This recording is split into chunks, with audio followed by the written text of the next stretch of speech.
saan nga may yummy ay tiyak pupuntahan yan ni Emmy. Hello mga kaimis! Welcome again in another side in another world, yes! So for today's video ay nandito nga po pala ako ngayon sa may Ellie's Kitchenette. Syempre, with the fam! Insert na lang kay Papa dahil nagtatrabaho siya mga kaimis. So nag-decide nga po pala kaming kumain dito mga kaimis. Dahil nabalitaan ko na masasarap nga daw mga pagkain nila dito mga kaimis. Kaya isa-try natin kung talagang solid at masarap nga ba ito mga kaimis. So mga kaimis, located nga po pala sila sa may Maramba Boulevard, Lincoln, Pangasinan. Halos katapat lang po siya ng Harvard School mga kaimis. So ang Ellie's Kitchenette nga po pala mga kaimis ay dito po sa may second floor. Kaya ayan, umakyat na din po kami para makapag-order na. Ayog Amy, ang sabak kalalante, dadakol niya active. Kabasok ko nga pala dito mga kaimis ay ayan, bumungad sa akin ang napakalaking logo nila. Wow! Numbisan ko na nga din po pala mag-order mga kaimis. At ito nga po pala ang updated na menu nila mga kaimis. Kaya post mo na lang kung gusto mong makita. At nag-offer din po pala sila ng party package dito mga kaimis dahil nag-cater din sila dito ng mga event. So after ko nga pala mag-order mga kaimis ay lumibot-libot po muna kami dito. Ang ganda-ganda nga dito mga kaimis. At syempre ang saya-saya ko din mga kaimis dahil alam niyo ba minsan lang kami kumain sa labas mga kaimis. Buti na lang ay medyo na-treat ko na din sila mga kaimis. At syempre lalo pang pina-special dahil nandito din kami ngayon sa may Ellie's Kitchenette. At ayun na nga mga kaimis, after a few minutes ay sinerve na din yung mga pagkain namin. Grabe mga kaimis, talagang nakakatakam siya.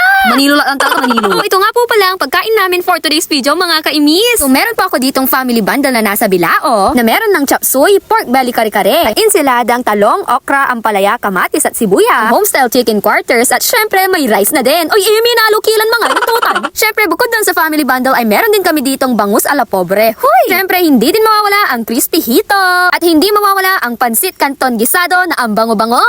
At nag-order din po pala ako nitong beef wraps dahil gusto ko siyang i-try mga kaimis. At syempre meron na din silang sinerve na iced tea at tubig mga kaimis. At ayan mga kaimis, nag-umpisa na din po pala kaming kumain at ayan, inunahan ko na itong kanin at syempre titikman ko na itong manok nila. At ayan, first bite ni Emmy Miss, ayan, grabe ang sarap. Ang lambot niya mga kaimis, promises. Sige Emmy, babo niya ibabong sangin nun si Kanal kalay bracket ha, charis. Sinunod ko namang tikman itong bangus a la pobre nila mga kaimis. At sinabayan ko na din po pala ito ng kamatis at sibuyas mga kaimis.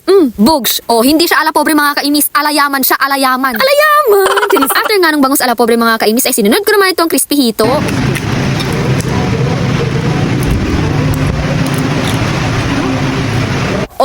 Crispy talaga. Kasing salangsang tanyalupak mga kaimis. Charis. So ang masasabi ko nga dito sa bangus at hito nila mga kaimis ay ang linamnam nila boss, promises. Malilamnam na at crispy pa, kuhang-kuha yung panglasang Pinoy te. Walay kulang na bala, may 2x2 man. Charis. Ang sinunod ko naman mga kaimis ay itong chop suey nila. Ay aba Emmy, lahat na lang talaga. Agad ni Mami at serving spoon. Ay quality ya chop suey da. Sa kajat na gustuhan ko talaga jam mga kaimis ay chop suey da mga kaimis. Naman mga kaimis ay itong kari-kari nila. Ayan.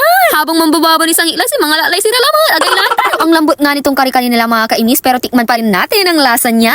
So hindi lang pala karne ang kinuha ko mga kaimis. Syempre maggulay-gulay din naman tayo mga kaimis. Kaya kumuha na din ako ng pechay, talong at nung sitaw niya mga kaimis. At ayan, pagkasubo, bugs. Ang sarap mga kaimis, yung lambot ng karne tapos yung creamy peanut sauce pa niya. At isa pa sa nagustuhan ko dito mga kaimis, yung gulay niya ay hindi overcooked.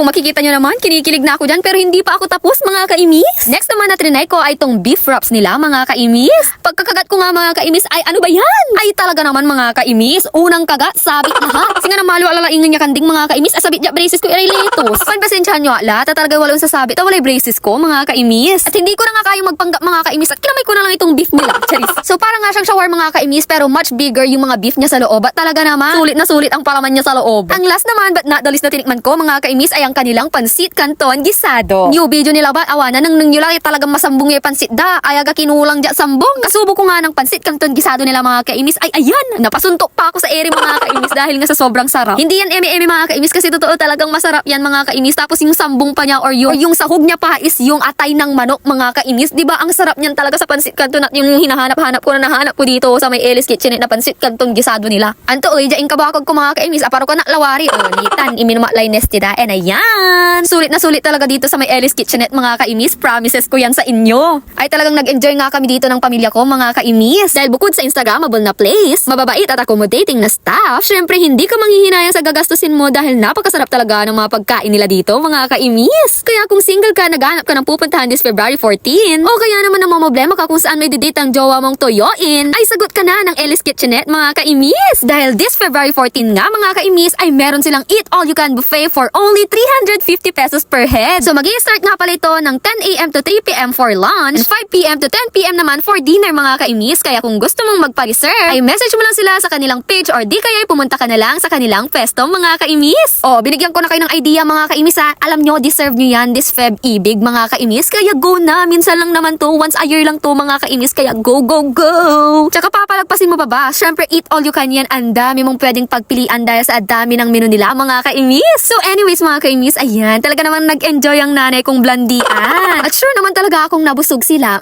At ayan naman yung ate ko syempre for the alaga pa rin. At ako naman talaga ay hindi ko tinigilan itong beef wrap nila. Tingnan nyo naman mga kaimis, talagang chibog na chibog ang ate mo girl. And ayun na nga mga kaimis, after namin kumain at dahil hindi namin naubos sa dami ng serving nila mga kaimis, ay ayan, pinasharon na namin.